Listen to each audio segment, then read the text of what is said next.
Hello বন্ধুরা, কেমন আছো সবাই? আশা করি সবাই ভালো আছো। আবারও তোমাদের সামনে হাজির হয়েছি নতুন একটি ভিডিও নিয়ে, এবং আজকের যে ভিডিওটি খুবই গুরুত্বপূর্ণ ভিডিও হতে চলেছে।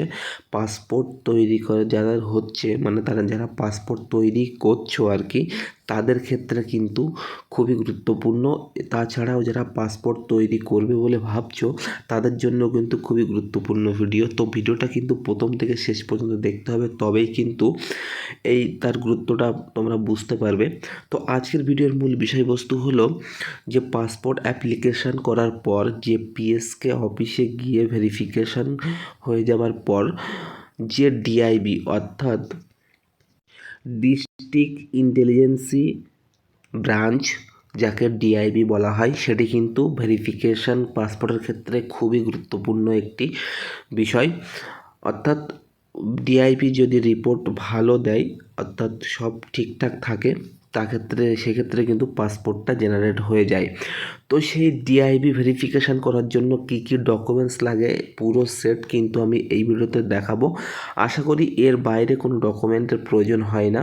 এগুলোই থাকলে কিন্তু ডিআইবি ভেরিফিকেশান সম্পূর্ণভাবে সাকসেসফুলি ভেরিফিকেশান হয়। তো কী কী ডকুমেন্টস এই ভিডিওতে কিন্তু আমি স্পষ্ট দেখাবো।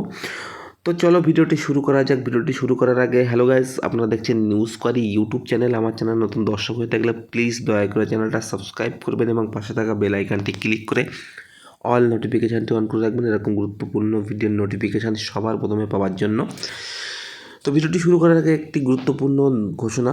যারা ইতিমধ্যে পাসপোর্ট অ্যাপ্লাই করেছো এবং পাসপোর্টটা রিজনাল পাসপোর্ট অফিসে হোল্ড হয়ে পড়ে আছে দীর্ঘদিন ধরে, এবং আরপি অ্যাপার্টমেন্টও বুক করতে পারছো না, তারা কিন্তু অতি অবশ্যই আমি স্ক্রিনে যে নাম্বারটি লিখছি এই নাম্বারে যোগাযোগ করবে। তোমাদের কিন্তু দায়িত্ব নিয়ে আরপি অ্যাপার্টমেন্টটা বুকিং করে দেওয়া হবে। অর্থাৎ নাম্বারটি হলো 9734332547। তাছাড়াও কিন্তু আমি একাধিক মানুষের বা একাধিক ব্যক্তির কিন্তু আরপি অ্যাপার্টমেন্ট বুক করেছি। আমার চ্যানেলের একাধিক ভিডিওর কমেন্টস বক্সে যাবে, সেখানে গিয়ে দেখতে পাবে। তো চলো ভিডিওটি শুরু করি। তোমরা কিন্তু অন স্ক্রিনে একটি পিডিএফ দেখতে পাচ্ছ, যে পিডিএফে একাধিক ডকুমেন্টের কথা বলা হয়েছে। এটি কিন্তু আমার নিজের তৈরি করা পিডিএফ নয়, আমার পরিবারের এক ব্যক্তির ডিআইবি ভেরিফিকেশান হয়েছে এবং সেখান থেকেই কিন্তু এই পিডিএফটা সংগ্রহ করতে পেরেছি। অর্থাৎ সেই ডিআইবির যে আধিকারিকরা থাকে তারাই কিন্তু আমাকে এই পিডিএফটা দেওয়া হয়েছিল। তো পিডিএফে প্রথমে বলা হয়েছে আবেদনকারীর ডকুমেন্ট, অর্থাৎ যে ব্যক্তি আবেদন করছে সেই ব্যক্তির কিন্তু কী কী ডকুমেন্ট লাগবে তাকে কিন্তু বলা হয়েছে রেসিডেন্সিয়াল সার্টিফিকেট ফটোসহ অ্যাটেস্টেড প্রধান অথবা কাউন্সিলর দ্বারা। তো রেসিডেন্সিয়াল সার্টিফিকেট মানে হচ্ছে বাসিন্দা সার্টিফিকেট, অর্থাৎ আপনি যে গ্রাম অঞ্চলে থাকেন বা পৌরসভায় থাকেন, যদি গ্রাম অঞ্চলে থাকেন তাহলে কিন্তু গ্রাম পঞ্চায়েত, আর যদি পৌরসভায় থাকেন তাহলে কিন্তু পৌরসভা, অর্থাৎ মিউনিসিপ্যালিটি। তো যারা গ্রাম পঞ্চায়েতে থাকেন তাদের কিন্তু একটি রেসিডেন্সিয়াল সার্টিফিকেট অঞ্চল থেকে নিতে হবে, গ্রাম পঞ্চায়েত থেকে, এবং তাতে কিন্তু প্রধানের সই করা ছবির ওপরে সই করে অ্যাটাচড থাকতে হবে। এবং যদি যারা পৌরসভায় অর্থাৎ মিউনিসিপ্যালিটিতে বসবাস করে তাদের কিন্তু কাউন্সিলর দ্বারা, অর্থাৎ মিউনিসিপ্যালিটিতে কিন্তু কাউন্সিলর থাকে, সেই কাউন্সিলর দ্বারাই কিন্তু নিতে হবে। তো সেই রেসিডেন্সিয়াল সার্টিফিকেটটা কেমন আমি একটু দেখিয়ে দিচ্ছি। এটাই কিন্তু সেই রেসিডেন্সিয়াল সার্টিফিকেট বা বাসিন্দা সার্টিফিকেট, এবং ওখানে কিন্তু বলা হয়েছে ডিআইবির যে পিডিএফে যে ফটো অ্যাটেস্টেড। তো ফটো অ্যাটেস্টেড কেমন হয়, তো এই যে রেসিডেন্সিয়াল বা বাসিন্দা সার্টিফিকেটের এরকম একটি ফটো কিন্তু মানে আটকানো থাকবে, এবং তার নিচে দেখতে পাচ্ছ এখানে কিন্তু প্রধান অ্যাটেস্টেড করেছে, এবং এখানেও কিন্তু প্রধান অ্যাটেস্টেড করেছে। তো এটাই হচ্ছে ফটো অ্যাটেস্টেড। তো এটা যেহেতু আমি গ্রাম পঞ্চায়েতে থাকি, গ্রাম পঞ্চায়েত এরিয়ায়, সেক্ষেত্রে কিন্তু আমি গ্রাম পঞ্চায়েত থেকে নিয়েছি। যারা পৌরসভা এরিয়ায় থাকো তারাও কিন্তু এরকম একটি ফরম্যাটে পৌরসভাতে আছে, গিয়ে বললে কিন্তু আপনাদের দিয়ে দেবে। তো এইরকম একটি ফরম্যাটে কিন্তু একটি ফটো নিয়ে যাবে, এবং ফটোটা এরকম মারা থাকবে, এবং সেখানে কিন্তু কাউন্সিলর সই করবে, এর পাশেও কাউন্সিলর কিন্তু সই করবে। তো এটাই হলো সেই রেসিডেন্সিয়াল সার্টিফিকেট বা বাসিন্দা সার্টিফিকেট। তারপরে কিন্তু তোমাদের বলা হয়েছে জন্ম সার্টিফিকেট, অর্থাৎ মাথায় রাখবে যাদের 1989 পরে জন্ম তাদের কিন্তু জন্ম সার্টিফিকেট এখন ম্যান্ডেটরি লাগছে। সেক্ষেত্রে তোমাদের কিন্তু জন্ম সার্টিফিকেট প্রয়োজন। তো এরকম এক জন্ম সার্টিফিকেটটা কিন্তু এরকমটাই হয়। তো এই জন্ম সার্টিফিকেট কিন্তু তোমাদের প্রয়োজন, এটিও কিন্তু তোমরা কাছে রাখবে। তারপরে কিন্তু বলা হয়েছে রেশন কার্ড, ব্র্যাকেটে ডিলার দ্বারা অ্যাটেস্টেড। তো রেশন কার্ড কিন্তু দুই প্রকারের আছে, তো আমি দেখিয়ে দিচ্ছি। তো তোমরা কিন্তু দেখতে পাবে যে আগে কিন্তু এরকম রেশন কার্ড ছিল, এখন ডিজিটাল করা হয়েছে। আগে কিন্তু এরকম খাতা মতো একটি রেশন কার্ড ছিল। তো এই রেশন কার্ড কিন্তু প্রয়োজন হবে, ঠিক আছে? তো এই রেশন কার্ড কিন্তু তোমরা বাড়িতে পেয়ে যাবে খুঁজলে, যেহেতু অনেক দিন আগের, সেক্ষেত্রে কিন্তু কোথায় মানে আছে সেটা খুঁজতে হবে তোমাদের। তো সেটা কিন্তু খুঁজবে, বা বাড়ির যে বয়স্ক লোকজন আছে তাদেরকে জিজ্ঞাসা করবে, তারা কিন্তু বলে দেবে। এই রেশন কার্ডটাই কিন্তু তোমাদের প্রয়োজন হবে। এই রেশন কার্ডটা নেবে, নিয়ে যে ডিলিয়ার মাল দিত আর কি, সেটা তোমাদের বাড়ির গুরুজনকে জিজ্ঞাসা করলে সেও বলে দেবে। তার কাছে যাবে, যাওয়ার পরে তার কিন্তু সিল স্ট্যাম্প, অর্থাৎ তার নামের বা তার রেশন হিসাবের কিন্তু সিল স্ট্যাম্প আছে। তো সেই সিল স্ট্যাম্প কিন্তু এটা একটি A4 পেজে জেরক্স করবে। সেই জেরক্সের উপরে কিন্তু সে সিল স্ট্যাম্প করে সই করবে। এটাতেও করবে, এবং এখন যে ডিজিটাল যে রেশন কার্ডগুলো, অর্থাৎ এই যে রেশন কার্ডগুলো, এটাতেও কিন্তু এটাও একটি জেরক্স করবে, করে কিন্তু এটা হতে তোমরা ডিলার দ্বারা অ্যাটেস্টেড করে নেবে। তারপরে কিন্তু বলা হয় যে 4 নম্বরে ভোটার কার্ড। ভোটার কার্ড নিয়ে কিন্তু একাধিক সমস্যা। তার কারণ হচ্ছে Aadhaar card accept, PAN card accept, কিন্তু ভোটার কার্ড কিন্তু অ্যাকসেপ্ট নয়। যেহেতু এখন ভোটার কার্ড পাওয়া যাচ্ছে, তো ভোটার কার্ড আর অরিজিনাল ভোটার কার্ডের মধ্যে পার্থক্য কী আছে? এখানে কিন্তু দেখতে পাচ্ছ যে ভোটার কার্ডে এখানে একটি জল ছাপা আছে, প্লাস এখানে কিন্তু একটি স্টাম্প দেওয়া আছে। এটাই কিন্তু অরিজিনাল ভোটার কার্ড, এবং এটা অরিজিনাল ভোটার কার্ডটা দেখতে কিন্তু এমন একই রকম, কিন্তু ভোটার কার্ড দেখতে কিন্তু সেটা অরিজিনাল নয়। সেটা কিভাবে বুঝবে? আর একটা ভোটার কার্ড কিন্তু আমি এখানে অন স্ক্রিনে ওপেন করে রেখেছি, যেখানে কিন্তু লেখা আছে, দেখতে পাচ্ছ, এখানে কিন্তু লেখা আছে ইলেকট্রাল ফটো আইডেন্টি কার্ড। এবং আমি যে অরিজিনাল ভোটার কার্ডটা দেখিয়েছি, সেই অরিজিনাল ভোটার কার্ডের এখানে যে সিম্বলটা আছে সেটি কিন্তু নেই। এতে জলছাপা যে ফটোটা সেটা থাকলেও কিন্তু এখানে যে স্ট্যাম্পটা সেটি কিন্তু নেই। তাছাড়াও কিন্তু এখানে লেখা আছে ইলেকট্রাল ভোটার কার্ড, কিন্তু অরিজিনালে কিন্তু লেখা নেই। অর্থাৎ অরিজিনালে কিন্তু দেখো, এখানে কিন্তু ভোটার কার্ড বলে কিছু লেখা নেই। এটি কিন্তু মানে অরিজিনাল ভোটার কার্ড। তো তোমাদের কিন্তু অরিজিনাল ভোটার কার্ড অবশ্যই প্রয়োজন, নাহলে কিন্তু তোমাদের পাসপোর্ট অ্যাপ্লিকেশানটা হোল্ড হয়ে থাকবে। তারপরে কিন্তু বলা হয়েছে যে চলতি বছরের ভোটার লিস্ট প্রধান এবং কাউন্সিলর দ্বারা অ্যাটেস্টেড। তো চলতি বছরের ভোটার লিস্ট তোমরা যে কোনো জেরক্সের দোকানে, বা তোমাদের যে বিএলও আছে, অর্থাৎ বুথ লেভেল অফিসার, তার কাছে কিন্তু পেয়ে যাবে চলতি বছরের ভোটার লিস্ট। তো আমি দেখিয়ে দিচ্ছি। দেখো বন্ধুরা, এরকম কিন্তু একটি ভোটার লিস্ট তোমাদের আছে, তোমরা যে বুথে বসবাস করো, এবং সেটি কিন্তু চলতি বছরের হওয়া চাই। এখানে দেখতে পাচ্ছ, এখানে কিন্তু লেখা আছে 1/1/2025, অর্থাৎ এটি কিন্তু চলতি বছরের ভোটার লিস্ট। তো এই ভোটার লিস্টে যে সিরিয়াল নাম্বারে তোমার নামটি আছে, সেই সিরিয়াল নাম্বারে তোমরা সবার প্রথমে কী করবে? সবার প্রথমে একটি এরকম টিক চিহ্ন দেবে।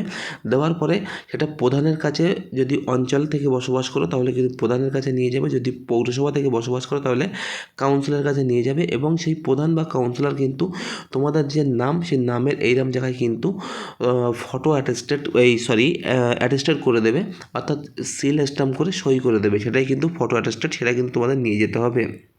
তারপরে কিন্তু 6 নম্বরে বলা হয়েছে আধার কার্ড। দেখো, আমি কিন্তু একটি আধার কার্ড ওপেন করে রেখেছি, এটি কিন্তু আপডেট আধার কার্ড, ঠিক আছে?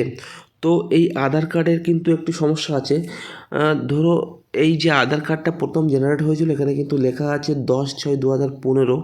তো 10/6/2015 সালে ধরো তোমার বয়স ছিল 14 বছর কিংবা 13 বছর। এখন 2024 অনুযায়ী তোমার বয়স হয়ে গেছে 20 বছর কিংবা 25 বছর। তো আগে যখন 15 বছরে আধার কার্ডটা জেনারেট হয়েছিল, তখন তোমার বয়স ছিল 14 বছর। তোমরা তুমি ছিলে মাইনর, ঠিক আছে? অর্থাৎ বাচ্চা, মাইনর, অ্যাডাল্ট নয়।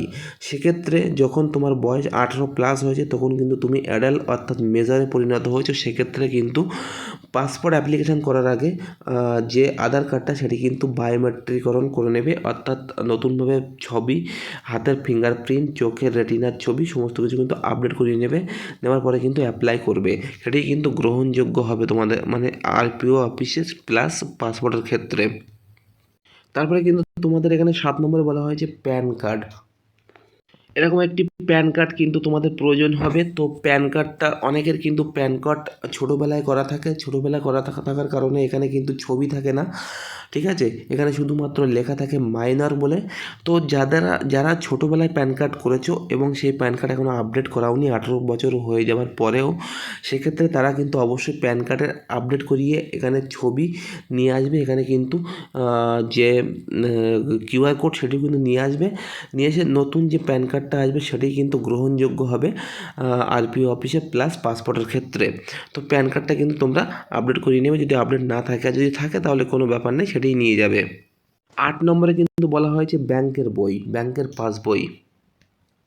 তোমাদের এলাকায় যে ব্যাংক আছে সেটি ব্যাংক অফ ইন্ডিয়া হতে পারে, স্টেট ব্যাংক অফ ইন্ডিয়া হতে পারে, পাঞ্জাব ন্যাশনাল ব্যাংক হতে পারে, এলাহাবাদ বা ইন্ডিয়ান ব্যাংক হতে পারে, যা কিছু হতে পারে, কিন্তু সেই শাখায় একটি পাসবুক তোমার নামে আছে। তো সেই পাসবুকটা কিন্তু তোমরা নিয়ে যাবে এবং এখানে কিন্তু তোমার পাসবুকের ছবি থাকবে, স্ট্যাম্প করা থাকবে এবং সেখানে নাম, অ্যাকাউন্ট নাম্বার সমস্ত কিছু মেনশন করা থাকবে, অ্যাড্রেস মেনশন করা থাকবে। সেই পাসবুকটাই কিন্তু তোমরা নিয়ে যাবে ডিআইবি অফিসে।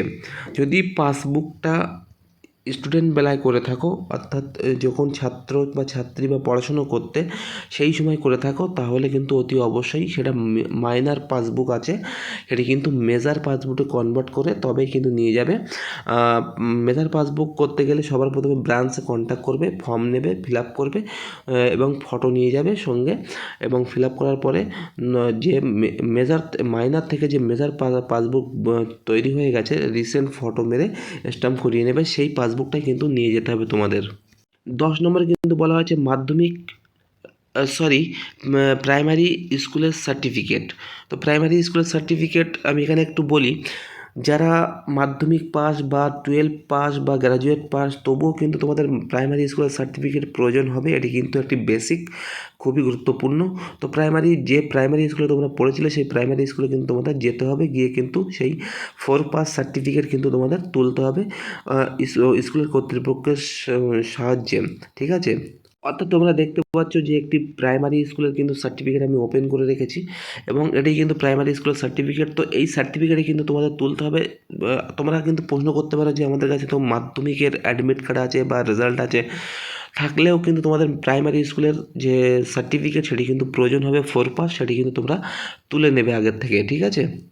তারপরে কিন্তু এখানে 10 নম্বরে বলা হয়েছে মাধ্যমিক অ্যাডমিট মার্কশিট সার্টিফিকেট। তো যারা মাধ্যমিক পাশে অ্যাপ্লাই করছো তাদের কিন্তু মাধ্যমিকের অ্যাডমিট মার্কশিট সার্টিফিকেট, বা উচ্চ মাধ্যমিক পাশে অ্যাপ্লাই করলে উচ্চ মাধ্যমিকের অ্যাডমিট মার্কশিট সার্টিফিকেট কিন্তু প্রয়োজন হবে। অর্থাৎ তোমরা কিন্তু মাধ্যমিকের যে সার্টিফিকেটটি আছে সেটি নিয়ে যাবে, সঙ্গে মার্কশিট অর্থাৎ রেজাল্টটাও কিন্তু তোমরা নিয়ে যাবে এবং তার সঙ্গে কিন্তু অ্যাডমিট কার্ডটাও নিয়ে যাবে।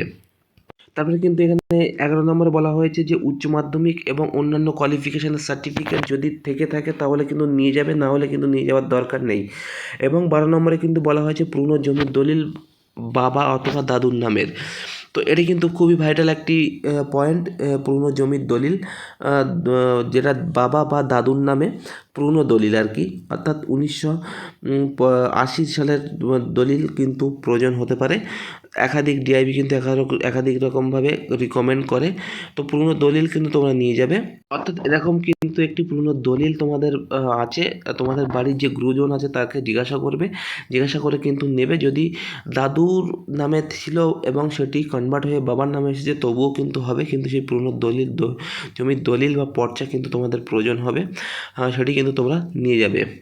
এখানে কিন্তু 13 নম্বরে বলা হয়েছে যে সরকারি কর্মী হলে এনওসি, অর্থাৎ কোনো ব্যক্তি যদি পাসপোর্ট আবেদন করেছেন এবং তিনি কোনো সরকারি কর্মের মানে অফিসে কর্মরত, সেক্ষেত্রে সেই অফিস থেকে কিন্তু এনওসি অর্থাৎ নো অবজেকশন সার্টিফিকেট কিন্তু তুলতে হবে সেই ডিপার্টমেন্ট থেকে। তো তার জন্য যে সিনিয়র অফিসার সেই সরকারি অফিসের আছে তার সাথে কথা বলে কিন্তু এনওসি তুলবে, সেটি কিন্তু নিয়ে যেতে হবে যদি সরকারি কর্মচারী হয়ে থাকেন। তারপরে যদি পাসপোর্ট থাকে তার জেরক্স কপি, যদি কোনো ব্যক্তি পাসপোর্ট আগে ছিল রিইস্যু করছে সেক্ষেত্রে ডিআইবি ভেরিফিকেশান হচ্ছে, তার কিন্তু পুরনো পাসপোর্টের জেরক্স কপি কিন্তু নিয়ে যাবে। একই রকমভাবে বাবা ও মায়ের ডকুমেন্ট, রেশন কার্ড ডিলার দ্বারা অ্যাটাস্টেড, আমি কিন্তু আগে দেখিয়েছি যেরকম তোমার অ্যাটাস্টেড করবে সেরকম কিন্তু একই রকমভাবে দুটো রেশন কার্ডের বাবা ও মায়ের জেরক্স করে নিয়ে তাদেরও কিন্তু অ্যাটাস্টেড করে নেবে। বাবা মায়ের ভোটার কার্ড, ঠিক আছে, ভোটার লিস্ট, প্রধান এবং কাউন্সিলর দ্বারা অ্যাটেস্টেড। একই রকমভাবে আধার কার্ড, যদি পাসপোর্ট থাকে তার জেরক্স, যদি বাবা মায়ের পাসপোর্ট থেকে থাকে তাহলে তার জেরক্স কপি নিয়ে যাবে। বাবা ও মায়ের পিপিও থাকলে জেরক্স দিতে হবে। ঠিক আছে, প্রভিডেন্ট ফান্ড অর্থাৎ পেনশন যদি পেয়ে থাকে সেক্ষেত্রে কিন্তু তার পিপিও থাকলে তার জেরক্স কপি নিয়ে যেতে পারো। বাবা মা মৃত হলে তার মৃত্যু সার্টিফিকেট, অর্থাৎ যদি মা বাবা দুজনের মধ্যে যে কোনো একজন ব্যক্তি মৃত হয়ে থাকে তার মৃত্যু সার্টিফিকেট বা ডেথ সার্টিফিকেট, যদি উভয়ই মৃত হয়ে থাকে তাহলে উভয়ের কিন্তু ডেথ সার্টিফিকেট প্রয়োজন হবে। এখানে কিন্তু আবার কি বলা হয়েছে, বিশেষ দ্রষ্টব্যে সমস্ত ডকুমেন্টসগুলি সেলফ অ্যাটেস্টেড এবং বাবা মায়েরটা বাবার মায়ের কাছ থেকে সেলফ অ্যাটেস্টেড করিয়ে নিতে হবে। অর্থাৎ এই যে ডকুমেন্টগুলো আমি বললাম, এই ডকুমেন্টগুলো সব জেরক্স কপি নিয়ে যাবে এবং তাতে কিন্তু নিজের যেগুলো সেগুলো কিন্তু নিজে সই করবে এবং বাবা মায়ের যেগুলো সেগুলো বাবা মায়ের কাছ থেকে সই করে নিয়ে যাবে।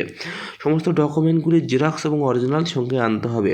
অর্থাৎ যে ডকুমেন্টসগুলো তোমরা এতক্ষণ আমি বললাম, এই ডকুমেন্টসগুলোর অরিজিনাল এবং জেরক্স কিন্তু নিয়ে যেতে হবে ডিআইবি অফিসে। এবং এইগুলো নিয়ে গেলে আশা করি তোমাদের আর কোনো রকম ডকুমেন্টের প্রয়োজন হবে না বা ফিরে আসতে হবে না ডিআইবি অফিস থেকে। তোমাদের কিন্তু ভেরিফিকেশানটা সম্পূর্ণভাবে ক্লিয়ার হবে। তো এটাই কিন্তু আমার আজকে বলার ভিডিওর মানে বলার কথা আর কি। এটাই হচ্ছে মূল বিষয় যে কী কী ডকুমেন্টের প্রয়োজন হবে। এই নিয়ে কিন্তু অনেক মানুষ বিভ্রান্তির মধ্যে থাকেন, কনফিউজের মধ্যে থাকেন। তো আশা করি আর কনফিউজ থাকবেন না। এই যে লিস্টটি মানে আমি দেখালাম এটির মধ্যে কিন্তু সমস্ত কিছু থাকবে। তো এই ছিল ভিডিওটি যদি ভালো লেগে থাকে লাইক করবে, কমেন্ট করবে, শেয়ার করবে। আর আমার চ্যানেলে নতুন দর্শক হয়ে থাকলে প্লিজ দয়া করে চ্যানেলটা সাবস্ক্রাইব করে আমাকে সাপোর্ট করবে পরবর্তী গুরুত্বপূর্ণ ভিডিও নোটিফিকেশান সবার প্রথমে পাওয়ার জন্য। যাবার আগে আবারও সেই কথাটা আমি বলে যাচ্ছি, যারা ইতিমধ্যে পাসপোর্টের আবেদন করেছে এবং একাধিক দিন ধরে আরপিও অফিসে হোল্ড হয়ে আছে বা পুলিশ ভেরিফিকেশান রিপোর্ট ক্লিয়ার নেই, আবার পুলিশ ভেরিফিকেশান রিপোর্ট করতে চাও, সেক্ষেত্রে আরপিও অফিসের কিন্তু অ্যাপয়েন্টমেন্টের মাস্ট প্রয়োজন। সেক্ষেত্রে তোমরা স্ক্রিনে যে নাম্বারটা দেখতে পাচ্ছ এই নাম্বারে কিন্তু অতি অবশ্যই যোগাযোগ করবে। তোমাদের কিন্তু আরপিও অ্যাপয়েন্টমেন্ট গুরুত্বপূর্ণ বা দায়িত্বপূর্ণ সহকারে কিন্তু বুকিং করে দেওয়া হবে। 9734332547 এই নাম্বারে কিন্তু অবশ্যই